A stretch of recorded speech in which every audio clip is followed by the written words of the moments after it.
Hi all, ಈ ವಿಡಿಯೋದಲ್ಲಿ ಮೆಲಾಗ್ರೆಸ್ skin brightening ಮತ್ತು ಸ್ಕಿನ್ ಲೈಟ್ನಿಂಗ್ ಕ್ರೀಮ್ನ ಬಗ್ಗೆ ಇನ್ಫಾರ್ಮೇಷನ್ ಕೊಡ್ತಾ ಇದ್ದೀನಿ. ಈ ಕ್ರೀಮ್ನ ಏಕೆ ಯೂಸ್ ಮಾಡ್ತಾರೆ ಅಂದರೆ ನಿಮ್ಮ ಫೇಸ್ ಮೇಲೆ ಬರುವಂಥ ಡಾರ್ಕ್ ಸ್ಪಾಟ್ಸ್ನ ಕಂಟ್ರೋಲ್ ಮಾಡಲು ಬಳಸುತ್ತಾರೆ ಮತ್ತು ಮೆಲಾಸ್ಮಾದಿಂದ ಬಂದಿರುವಂತಹ brown patches, dark spots, pigmentation, hyper pigmentation, uneven skin ಟೋನ್ನ ಕಡಿಮೆ ಮಾಡಲು ಈ ಕ್ರೀಮ್ನ ಬಳಸುತ್ತಾರೆ. ಹಾಗೆ ನಿಮ್ಮ ಫೇಸ್ ಮೇಲೆ ಬರುವಂತಹ ಮೆಲಾನಿನ್ ಪ್ರೊಡಕ್ಷನ್ನ ಕಡಿಮೆ ಮಾಡುತ್ತದೆ.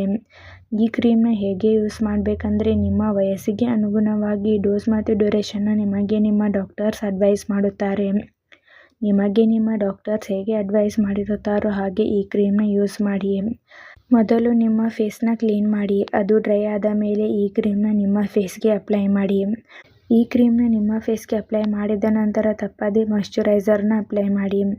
ಈ ಕ್ರೀಮ್ನ ನೈಟ್ ಟೈಮ್ ಯೂಸ್ ಮಾಡಿದ ನಂತರ ಮಾರ್ನಿಂಗ್ ಟೈಮ್ ನಿಮ್ಮ ಫೇಸ್ಗೆ ತಪ್ಪದೇ ಸನ್ಸ್ಕ್ರೀನ್ನ ಯೂಸ್ ಮಾಡಿ.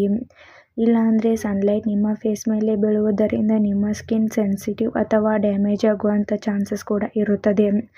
ಆದ್ದರಿಂದ ಈ ಕ್ರೀಮ್ನ ಯೂಸ್ ಮಾಡುವಂಥವರು ತಪ್ಪದೇ ನಿಮ್ಮ ಫೇಸ್ಗೆ ಸನ್ಸ್ಕ್ರೀನ್ನ ಯೂಸ್ ಮಾಡಿ.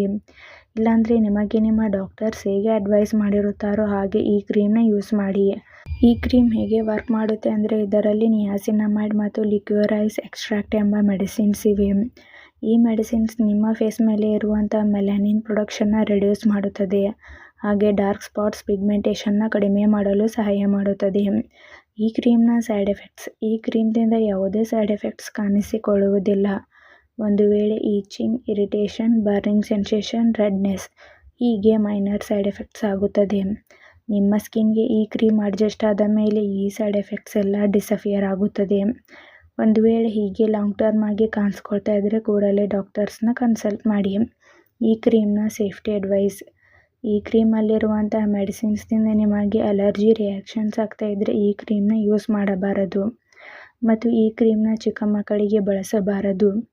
ಹಾಗೆ ಪ್ರೆಗ್ನೆನ್ಸಿ ಪ್ಲಾನಿಂಗ್ ಮತ್ತು ಬ್ರೆಸ್ಟ್ ಫೀಡಿಂಗ್ ವುಮೆನ್ಸ್ಗೆ ಡಾಕ್ಟರ್ಸ್ ಅಡ್ವೈಸ್ ಮಾಡಿದರೆ ಮಾತ್ರ ಈ ಕ್ರೀಮ್ನ ಯೂಸ್ ಮಾಡಿ. ಮತ್ತು ಈ ಕ್ರೀಮ್ನ ಬೇರೆ ಇನ್ಫೆಕ್ಷನ್ ಆಗಿರುವಂಥ ಜಾಗಗಳಲ್ಲಿ ಅಪ್ಲೈ ಮಾಡಬಾರದು. Eczema, psoriasis, open wounds, burning area, cut ಆಗಿರುವಂಥ ಜಾಗಗಳಲ್ಲಿ ಈ ಕ್ರೀಮ್ನ ಅಪ್ಲೈ ಮಾಡಬಾರದು.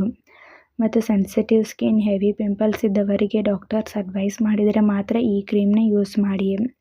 ನೀವೇ ಸೆಲ್ಫ್ ಮೆಡಿಕೇಷನ್ ಆಗಿ ಹಾಗೂ ಲಾಂಗ್ ಟರ್ಮ್ ಆಗಿ ಈ ಕ್ರೀಮ್ನ ಬಳಸಬಾರದು.